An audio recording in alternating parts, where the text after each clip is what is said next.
Okay, it's one more minute. Okay. Okay. So you're live over the internet right now. Am I really? Good morning? Am I? Stand up from the camera there. Okay. Let's start this all over.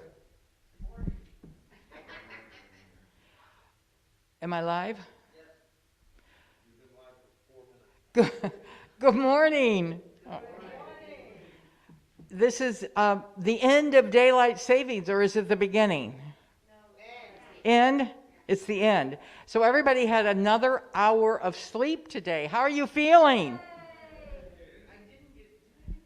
You get another hour of sleep. Happy, today is All Saints Day. And so we want to just honor all the saints on this planet and all the saints that live among us and the saint within you. I want to thank everybody who did this amazing job on Friday night for a bonfire out in the front pasture that we have. It was the hugest bonfire and the most beautiful bonfire I have ever been to. And there was two. There was one out in the field, and then there was one around the Science of Mind emblem over on the side by all the wine and beer.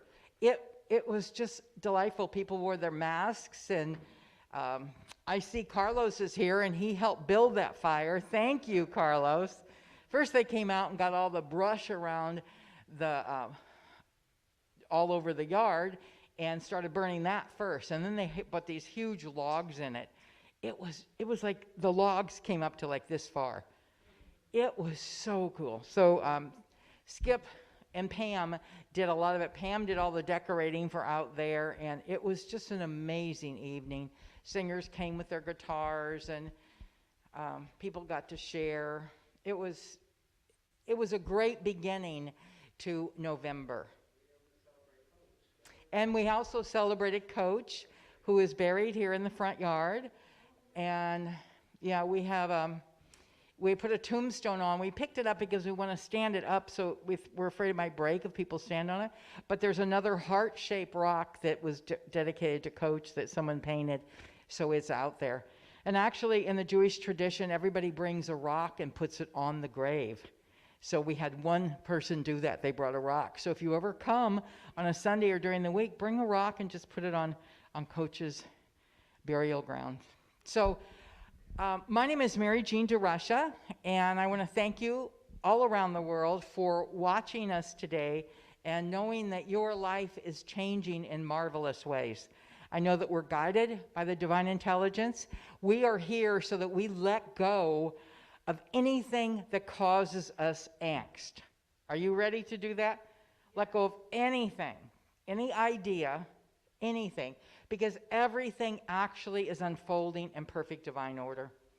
Even the stuff we don't like, and especially the stuff we do like. It's all in divine order. So the Center for Spiritual Living, our mission statement that we have is to open up and experience that power of spirit. And yeah, somebody must have taken it because they must have wanted it more than I did. Inspire, awaken, and transform lives. That's really easy. I should just carve it in the top. If somebody was here the other night, your reading glasses are here. If you left them, call the office and we'll keep them for you. So now we have a few announcements. I'm going to have Marcia Walton come forward. I am subbing for Tom Moore today. Just a couple of short announcements, but they're important.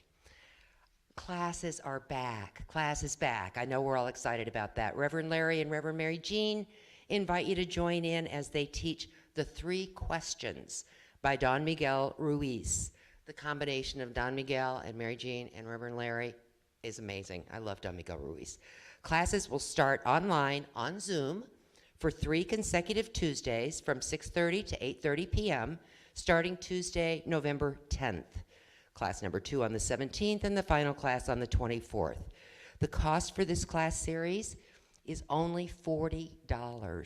That's like 6 hours of class for $40. That's not very much money. So if you're interested in taking part, get your book ASAP. I ordered mine on Amazon yesterday, and it'll be here Monday, so you got plenty of time. And you need to read the chapters about the first question, which start on page 23. Class registration information can be found on our website, www.cslstl.org. So sign up early. And our last announcement is simply a reminder to encourage you to continue, if you have begun, and to start, if you haven't, your Transformation Through Thanksgiving, a 40-day journey, which is a simple activity of just journaling 10 things every day that you're thankful for. As said by Melody Beattie, gratitude unlocks the fullness of life. It turns what we have into enough and more. It makes sense of our past, brings peace to today, and creates a vision for tomorrow.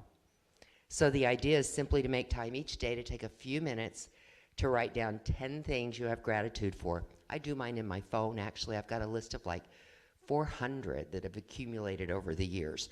And just watch what becomes of your gratitude and attitude within those 40 days and watch the blessings unfold in your life. So thank you. Now Mary Jean's going to lead us in prayer.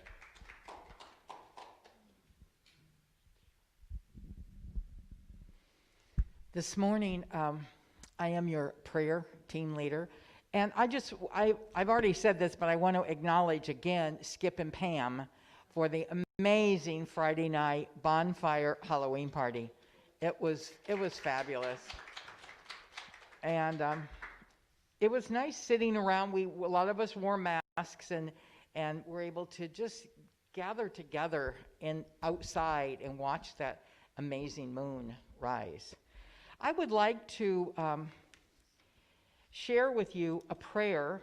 Actually, I have two prayers here by Marianne Williamson. And so just close your eyes for a minute. They're prayers for our country.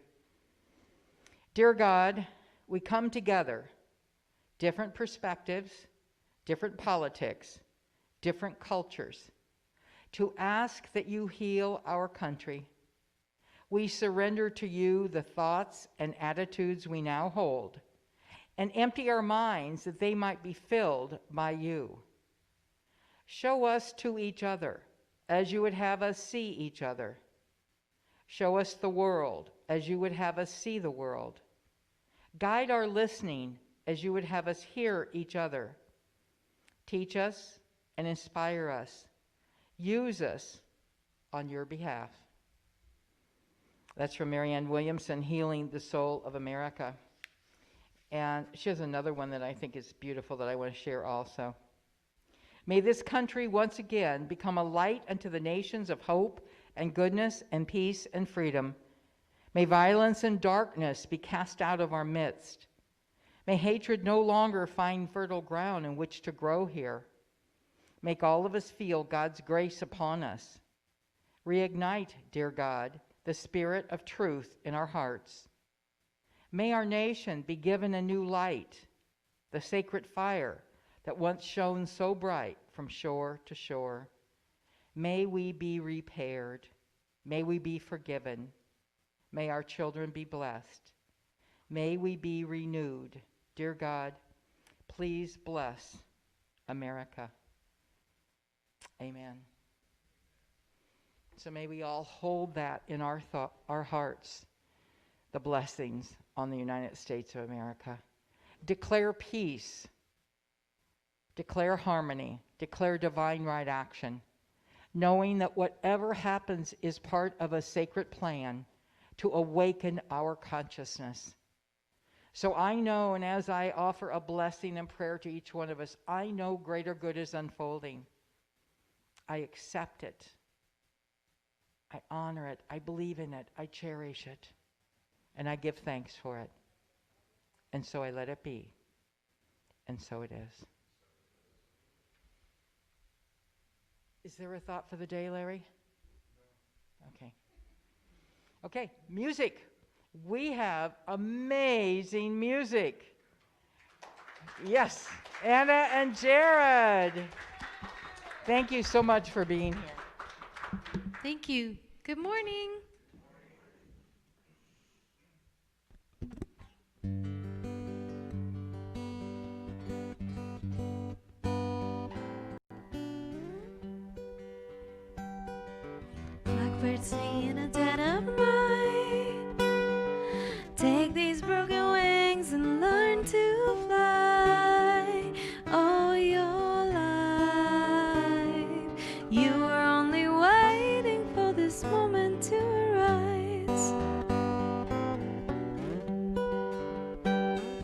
Blackbirds sing in the dead of night. Take these sunken eyes and learn to see. All your life, you were only waiting for this moment to be free. Blackbird fly, blackbird fly into the light of the dark black night.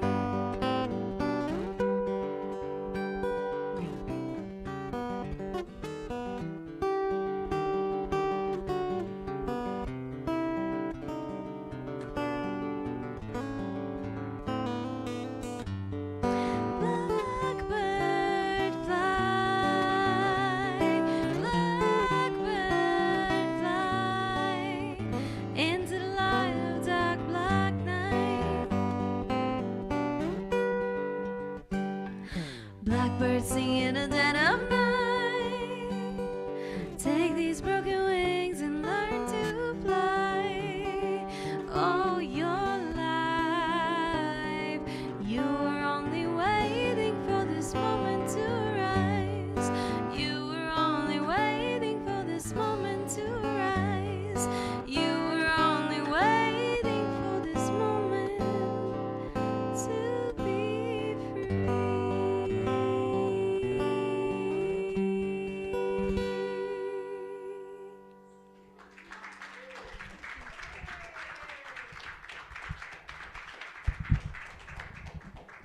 Anandra, that was so beautiful. Thank you. I know you have plans to be going back to Bulgaria at some point. I hope not for a while. And anyway, I love it when you're here. Thank you. And today I want to just introduce our speaker. It's Reverend Larry DeRusha. A lot of you know and love him. And come on up and enjoy his wisdom and his humor and his light.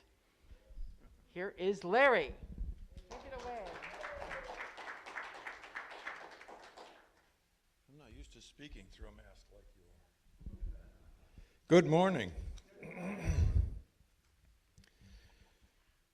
Wow. Do you think the world is getting too serious?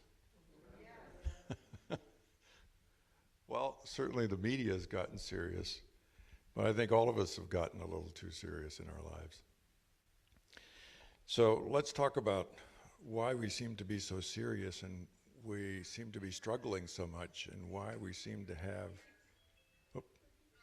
somebody's phone's running. Why all the struggle? I mean, if you just take a look at what's going on in politics, that's only one particular area in which there's a lot of struggle going on. Amma, who's the hugging saint from India, tells a story about Krishna. And Krishna was a saint he was a saint. I don't know if he was the hugging saint because that was about 1,000 years before Christ. But she tells the story about Krishna, who had gone to a territory nearby, and he conquered the territory because it was called the Devil King. And they were doing awful things. So he conquered that territory, and he took the 16,000 women who were held captive and enslaved back to his territory, and he married all of them. And the reason why he married all of them is because in India in that day, you could not do anything to a wife. In other words, they couldn't be captured, they couldn't be slaves, they couldn't do the work that anybody else had told them they had to do, except for the husband. He did that to protect all of them. Well, the gopis, which is what they refer to, the 16,000 women, some of the gopis were going to the stream to get water for the village. And they got there and they began to load up all of the water in the pots on the top of their heads, that many of you have seen them do, and still do today, by the way, in some villages. And they looked over and they saw Krishna playing. And so they yelled to him, come help us, and he ignored them. And he went on playing. And they're like, I wonder what's going on with him. So they yelled at him again, come on, this is a heavy burden we have to carry. And so he turned and ran the other way. And they were like, what's going on here? So they finally get all loaded up, and each of them helped each other get the pots on top of their heads. And off they went to the village. When they got to the village storage area, there was Krishna standing in the doorway. And they were like, where were you? We needed you to help us because these are heavy burdens. He said, it's not for me to put more burdens on you. It's for me to take them off of you. That story is actually profound because what Krishna is saying is, we have all loaded up our heads full of burdens. We're worried about everything. Our minds are running at unlimited breakneck speeds. Every little thing becomes a new obsession in our mind, and we have to think about it over and over and over. In the middle of the night, we think about it. In the morning, we think about it. The mind in current civilization has become toxic. It's overflowing with all kinds of obsessiveness, and it's driving people crazy, and it's dividing us inside, and we're experiencing things that society hasn't experienced in a long time. If you remember, back even 200 years, they didn't have all the information we have today. Most of the information 200 or 300 years ago came from whatever was going on in the village. And it wasn't much. It was like, how are the crops? What's going on with the crops? Or sometimes the king would say, there may be an invasion. We don't know what's going on. The people just went back to doing what they were doing during the day. But they weren't obsessed with thinking about everything that was happening. Today, we are obsessed with everything that's happening, and we're inundated every moment by media or somebody telling us what the media is telling us, right? Friends are telling us what the media said, that they heard from friends that the media said. And the chain is going telephone. Remember that game, telephone? And at the end of the line, somebody said, oh, by the way, did you hear? And it's nothing like what actually was on. We're going through that now. And what's happening is people are getting sicker. And the reason for it is the mind. What does Ernest Holmes say about that? He says, an untrained mind is dangerous. The power of a trained mind is what Ernest Holmes taught his entire life. You need to train the mind so that the mind is doing what you want it to do, or it will just go off and do everything it wants to. It's now going off and doing everything it's wanting to because we don't even know that we can train this mind. And so the ego mind just generates thoughts. As many of you know, it'll generate a thought saying, well, this is what you should do, and then when it doesn't work, it goes, why'd you do that? It's always taking both sides at different times. It's just noise. And we've got so much noise in the world today that we can't even feel the truth of what's happening. It reminds me of the burdens that we carry, of the story of the man who was on the train in India. And if you know India, everywhere they go is on trains. Mary Jean and I were on one of the trains in India going up to what used to be a village up in the mountains where a lot of the saints came from. And the smell of smoke was amazing. The windows would open and it'd be like, whoa, because they're using wood-burning engines in some cases. So this man is on the train and he's standing and he's got his luggage on his head and he's crying. And he's crying, help me, help me. So one of the people said, what are you doing? He says, I have such a heavy burden to carry. Why do you have your luggage on your head? Well, I only paid for a ticket for me. Oh, really? The person said, but you don't need a separate ticket for your luggage. It's part of what you paid for. And he goes, oh no, I have to carry, I didn't buy 2 tickets. The point of that story is the train is like the divine. It's going.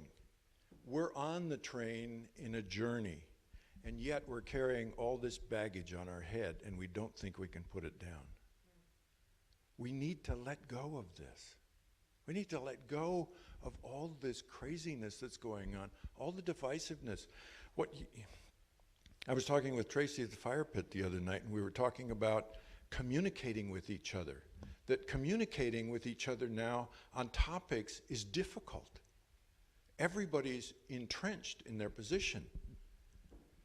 And I was saying that if you look at a person whose profession is to communicate in a way that is successful, guess what it is?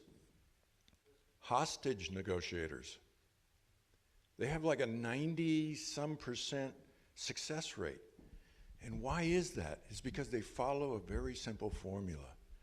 The formula is first get on the phone or whatever and make sure you understand what's happening. Talking to the person and listening what is happening. And then the next thing is to find some middle ground.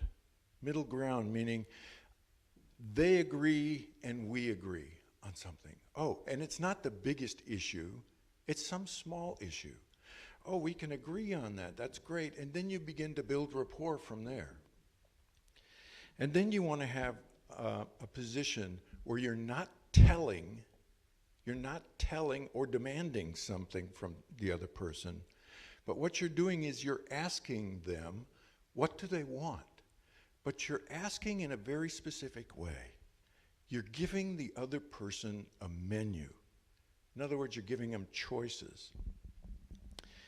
Mary Jean and I years ago taught a class on relationship, and one of the things that we taught was that the man should give the woman choices, like, oh, we're going to go out for dinner, and if the guy goes, hey, we're going for hamburgers, that isn't going to work very well. She's not going to be too happy. But if we go, let's go to dinner, and gee, there's a Mexican restaurant over here, and there's sushi over there, and there's whatever and whatever, the moment you see her face light up, that's the answer. That's where we're going. Well, in hostage negotiations, it's like that. Give them choices so that they don't feel like you're demanding, but they get to choose. You're not telling them what to do, but you're also not doing a hands-off thing. You're guiding them in a way, and that way the conversation continues instead of it constantly being slammed down and shut down. And I watch this today in all political discourses. Everybody is shutting everybody else down. I want you to believe what I believe so that then I'm okay. That's what's going on all the time. Where is it getting us?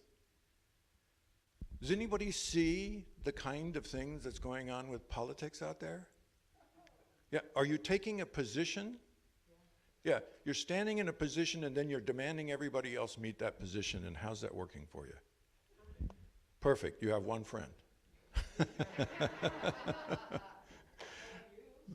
The big issue is that we are so passionate about the position that we're taking that we're not meeting them halfway. We're not giving them an opportunity to engage in the conversation. We're telling them this is what they're supposed to believe, and guess what? That's not working. And yet, we could give them a menu of things like, hey, do you agree that we shouldn't have violence in the world because that's dangerous for everybody? Sure, most people would agree with that. Not everyone. So if we can find middle ground, we can start the rapport. And when we have the rapport, we can now engage at a level of conversation without our mind going crazy trying to figure out how to position them, manipulate them, and make them do what we want them to do. And we've got a lot of that going on. I lived in San Diego when I was a teenager, and when I was 18, 19 years old, I used to go to Balboa Park, which is like Forest Park here. And I would walk the park. One day I was walking through the park, and I happened to notice over next to the Chinese pavilion, they had not a World's Fair, but an exhibition there. And they had these homes and cultures that were all around the park, and so there was different nations.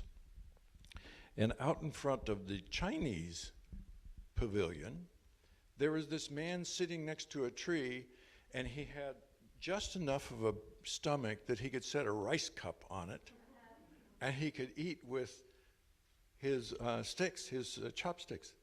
And he would carefully just lift it up, and if I don't even know how they do that, because I have to shovel it in, because I can't lift anything with it. He would just back and forth. I thought, wow. That was so intriguing to me for some reason that I sat down and I watched him eat. And he was absolutely, completely, totally focused on what he was doing. And so I moved a little closer, and each time I moved, he would just raise an eye and look at me, and then back to what he was doing. And finally, with his eyes, he motioned me over. And so I came over, and he motioned me to sit down, and I sat down. And not a word was said. Not a word. And we just sat there, and I was like enthralled. And about, I don't know, half an hour or something like that, this couple came over, and he got up, and they were speaking Chinese, so I didn't know what they were saying. And he began to show them how to do Tai Chi. And I thought, wow, that's interesting. And he looked at me and looked at them, and he wants me to come over and join in. Well, I was really clumsy and had no idea what was going on. I just tried to follow as best I could. Day after day after day after day, I went there. After about 6 months, I pretty much got the hang of it, was doing well with it, and we had probably 20 or 30 people there. And somebody asked him to teach at the junior college. Now, mind you, he hadn't spoken a word to anybody other than to the couple. And so we went to the junior college, I think it was, nearby, or the gymnasium, whatever it was, and there was probably 30 or 40 of us in there doing Tai Chi. And this lady came in, was speaking Chinese to him, and obviously knew him, and said, show them your exercises. And she was saying something to him in Chinese, and then she turned to us and said, he does this amazing thing of exercises. And he was not really happy to do it, but he finally relinquished, and he said, something to her, and then he sat for a second in the middle of the room in a lotus position, and then he what I call flew up and began this series of moves now, mind you, this man is 80 years old. He's moving at what I thought was the speed of light. And he was going, and within about 3 or 4 minutes, he was done. I found out he did about 120 different moves during that process, one of which he was off the ground for what seemed like an eternity. How he could fly like that, I have no idea. So afterwards, I went over and I sat next to him. And the lady came over to me and sat next to me. And she says, he really wants you to know a few things. And I said, oh, okay, that's good. I said, who is he? She said, well, he was a Shaolin monk in China until Mao took over. And then he was exiled. And he was exiled and he went to Hong Kong. And from Hong Kong, he came to the United States. And he had been traveling the country for a number of years, and he ended up there in San Diego. And I said, wow, that's quite an amazing story. And I said, the only thing I know about Shaolin is a television series that had come out right about that same time with David Carradine. And it was all about Shaolin. So the exercises he was doing was Shaolin exercises. So the first thing that she interpreted for me was, your mind is too busy. I said, that's what he's telling me? She said, yeah, your mind is too busy. You cannot do what needs to be done with a busy mind. I thought, okay. And she said, so she goes on and interprets, whenever you're doing any of the exercises, you have to have no mind. I was like, wow, no mind. Can you imagine what's that like? No mind. Removing the baggage off of the top of your head and putting it down on the divine train. That's what he's saying. So I went through the whole process for, I don't know, another year or so before I moved on. He lived to be 100 years old, and he continued teaching Tai Chi until the day that he sat down in the lotus position and he was gone. Isn't that amazing? I'm thinking of learning the lotus position again. So I was impressed with the fact that he didn't need to say a lot. There was something about him and his countenance that communicated more than the words did. And when he said, your mind is too busy, I really recognized what he was saying, because I'm sure you've had that experience of where somebody says something and you repeat it in your mind, and then you repeat it again and again and again, and then you take issue with it, or then you expand upon it, or you change it, and then there are 5 other thoughts that have gotten in between those, and it just goes like, you know, dots trying to connect themselves in the universe. We get so confused and we get so hung up in our own ideas of what's real and what's true, and we forget that the universe is the ultimate truth. The power is in the universe, and those like this teacher understood from the place of highest of consciousness that the universe is always unfolding exactly the way it needs to unfold, and it will always unfold that way. And the more we worry about it, and the more we struggle with it, and the more that we take issue with it, and the more we resist it, it doesn't change it. But the only thing that you can do is you can change yourself. You can change yourself and let go of all of the baggage that you're carrying. How many of you are carrying baggage? Yeah. How many of you are worried about it when you wake up in the morning? You're worried about something when you wake up in the morning, or you turn the news on, or you talk to a friend, and pretty soon your mind has already generated a whole new world that day just for you. And it's all busyness, and it's all noise, and it's not getting you a ticket to the destination. It's getting you to a rest stop. In India, when they used to carry all of the food and the things on top of their head that they were going to the village, they had platforms along the road so that you could stop and rest and let your burdens down. And it's a great metaphor, for we have to stop and rest and let those burdens that we have down, put them down.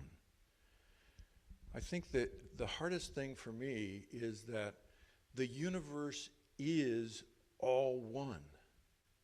True? That's the basis of what we teach. Consciousness is all there is.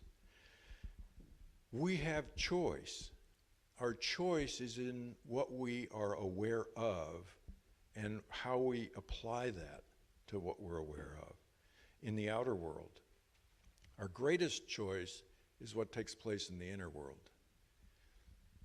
Now, if your mind is so busy and so engaged in all the nonsense, how much time are you spending inside understanding the truth of who you are, aligning with the principle of the universe that there's only one, and that the one is unfolding exactly the way it's supposed to unfold? And what is not going to change because your mind is racing away, making new decisions for it. It's going to be what it is. And as Byron Katie says, when you want the moment that is to be different than it is, you're suffering. Yes? Yeah, always.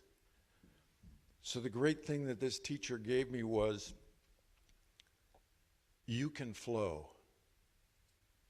And the secret to flowing is get out of your head. Stop all of that. Now, that doesn't mean that you're not going to be making decisions that need to be made. There are rational decisions that need to be made. But how often, especially in today's world, how often are we constantly contradicting our own decision, struggling with our own decision, worried about what are others going to think about my decision? How are they going to react? All of that stuff. You make your decision based on what you feel inside to be the truth for you.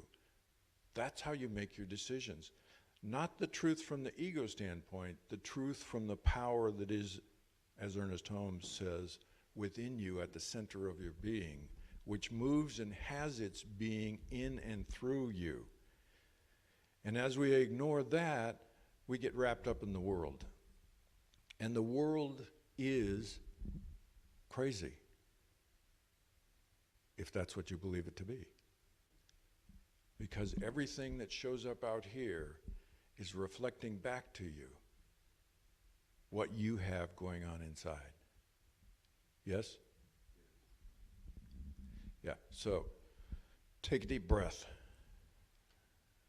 Because the next thing that I learned from this teacher was, you gotta laugh.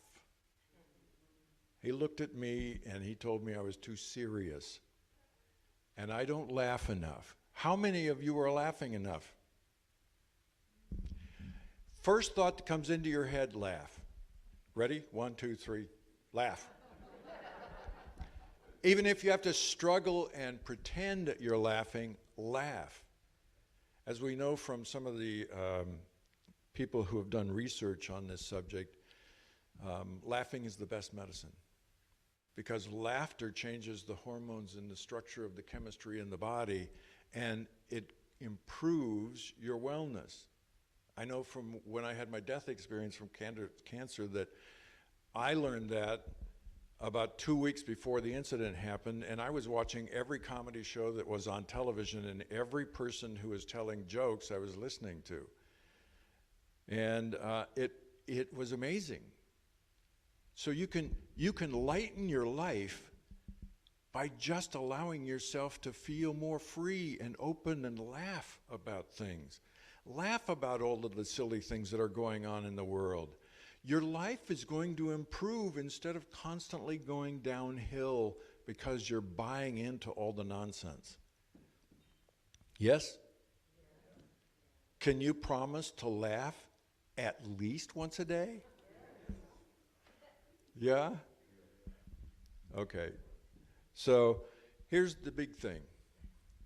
If the train is the divine, then we're all on that train going to a destination. If we're all on that train going to a destination, the divine can carry your burdens better than you can. And if you give up the struggle and lay that down on the floor of the train, it's going to go too, but the divine is going to carry it, not you.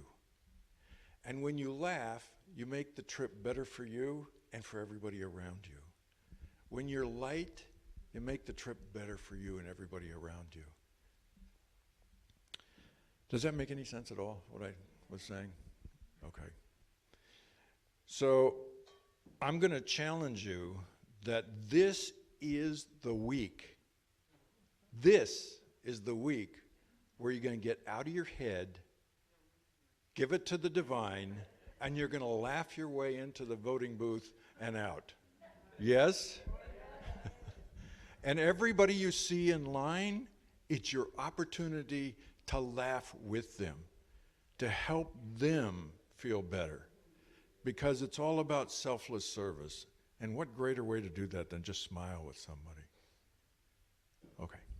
Thank you.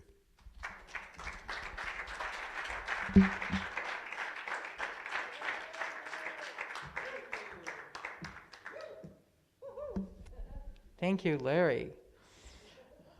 Did anybody leave these glasses at the fire pit the other night? Oh, some black ones and red ones. All right, so this is our opportunity to give. I'm going to ask Tony to come forward as we... we bless. Oh, somebody had the red ones? Great. Let's just bless whatever the gift is. Let's just know that this center is guided by the divine, and whatever is needed for our fullest expression, our expansion, our inspiration, that it now is known in the mind of God, and we allow ourselves to be part of the building of consciousness, the inspiring, the creativity, and that each one of us right now is that power of God in action. So I bless your gift, knowing that you are prosperous. Give from the prosperity, give with joy, and allow Spirit to return to you all good. I bless your gift to the greatest and highest good. And so I let it be. And so it is. Amen. Thank you, Tony. And now we have the most dynamic duo, Anna and Jared.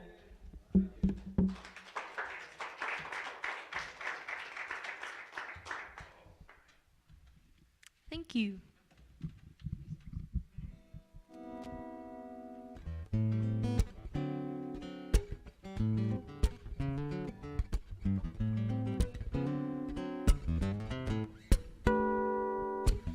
Tell me what you see, how it affects me. Do you wait for the change to come, or are you the one that sets yourself free? Don't we all say we're misunderstood? The world is so fast in its movement. How about take it slow, enjoy the show, leave the rest to the unknown. Oh, it's so easy to just lean into it, and I bet that you knew it. I feel a heart vibration where between you and me is a connection, is the perfect vibration.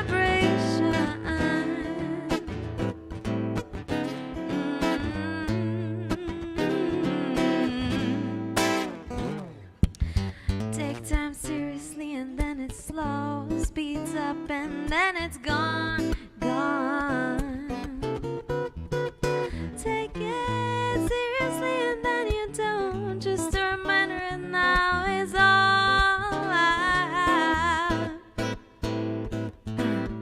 How about take it slow, enjoy the show, leave the rest to the unknown.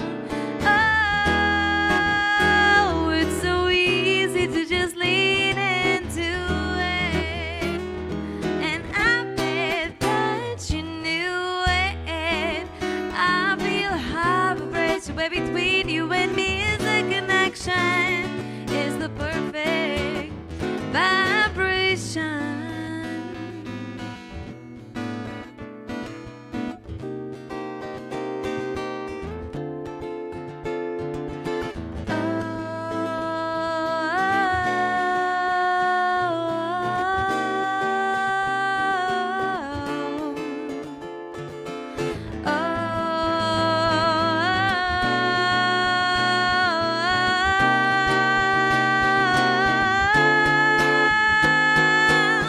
Bring on the vibration.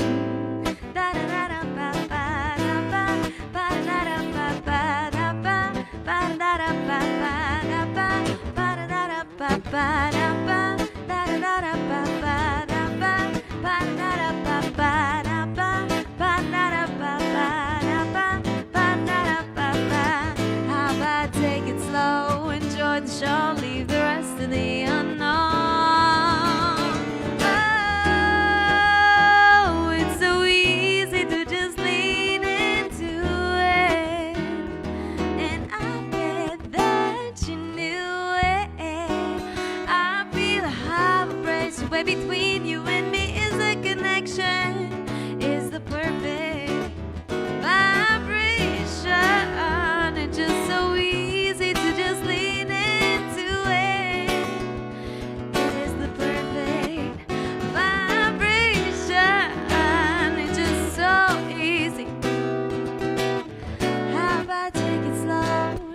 the show and leave the rest to the unknown.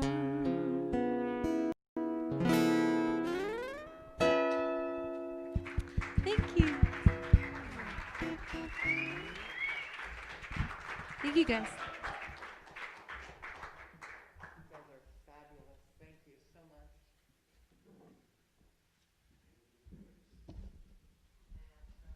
I'm going to take that little cat face off so we can meditate. If you'd like to just close your eyes, and wherever you are, let's just join in that consciousness of oneness around this planet, declaring and knowing perfection. And knowing that that divine energy that is my life and your life right now guides us to a peaceful resolution, to loving, harmonious possibilities, that we let go of any anger or discord and instead stand in that light of oneness, blessing each person who agrees with us and blessing each person that disagrees with us. Knowing that we are lights of spirit. We are here to shift the consciousness on this planet. And everything that's happening right now is part of the shift. So that we awaken that divine energy. We awaken to the truth of who we are. Turn away from what we don't want to see. Don't talk about it, don't think about it, and move into the fullness of spirit, the wholeness, the light. Knowing that we have come here to shift consciousness, and to do that, we have to let go of blame, criticism, judgment. We have to be the light that we want to experience on this planet. It is happening, and we're part of it. We've been called for this moment to be all we can be, to be the love that we are. It's been said that God is love, and we are made in the image and likeness of God. So we are that power of love in action. Let's stop looking at the mistakes people make or the ignorance that people live out of, and just declare it part of the ongoing journey that teaches us to be more loving, more kind, more open, more forgiving. Allowing us to open our hearts and be that amazing being of light that we came onto this planet to be. For we've been called for this special time. We've been called for this shift in consciousness that says we are one. We are guided into greater good. And we allow ourselves to open to that right now. Right now, if there's anybody in your life that you're having an issue with, let's just call out their name and bless them to their highest and greatest good. If there's anybody you know that has a physical challenge, call out their name and let's know the perfection of spirit as them. Call their names out. Put them in prayer. Tammy and Todd. The power of prayer is so powerful. Every single Sunday, I called forth my son's name, and he had an illness that after calling forth his name week after week after week, he has found a way to control it and be healthy and harmonious. I never said I'm praying for you every week. I just knew the wholeness of spirit as him. So that's what we can do with people we disagree with. Know the spirit of light is within them. And whatever they do and whatever we do is part of the divine plan. So I know the fullness. I know the wholeness of each person whose name has been called. I accept greater good.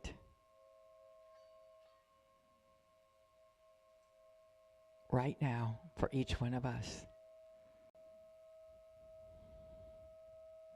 During the week, as we just take 2 minutes of each hour, if we can, to just sit and listen to our breathing, notice our breathing, stop our thinking, just notice the breath in and out, the breath of the divine. So I declare that all is in divine order. I bless each one of us to the highest and greatest good. And so I let it be. And as we say together, and so it is.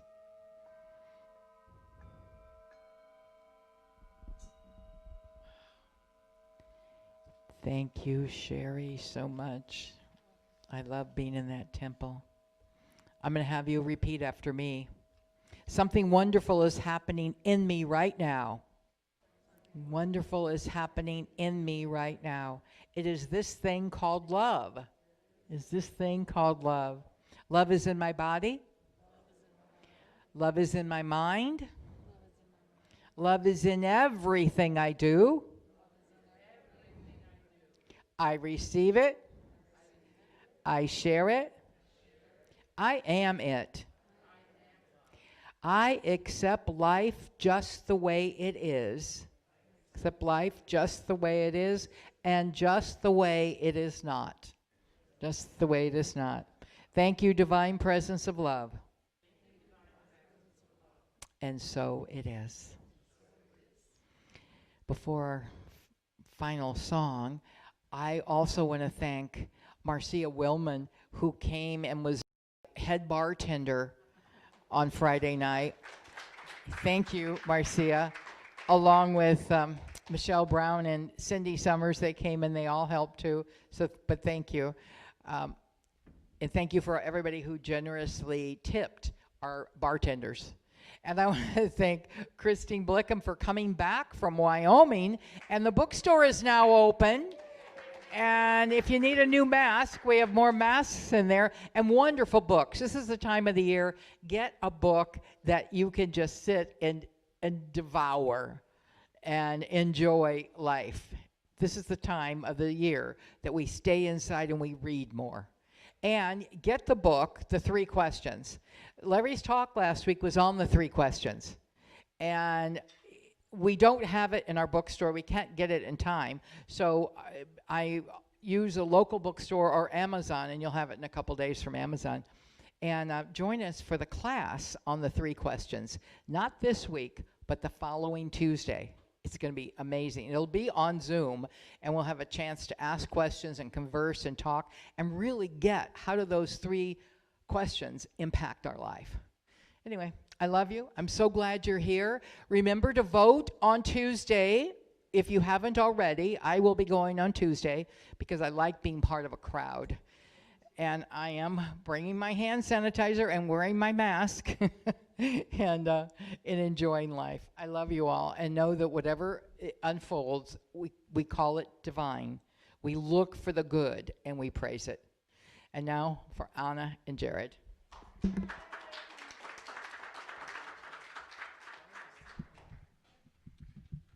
guys ready to party?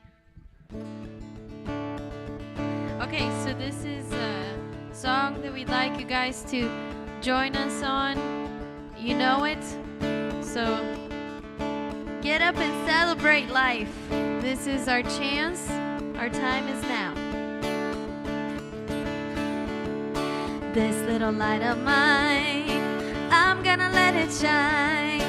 This little light of mine, I'm gonna let it shine. This little light of mine, I'm gonna let it shine. Let it shine, let it shine, let it shine. Everywhere I go, I'm gonna let it shine. Everywhere I go, I'm gonna let it shine. Everywhere I go, I'm gonna let it shine. Let it shine, let it shine, let it shine. All up in my house, all up in my house.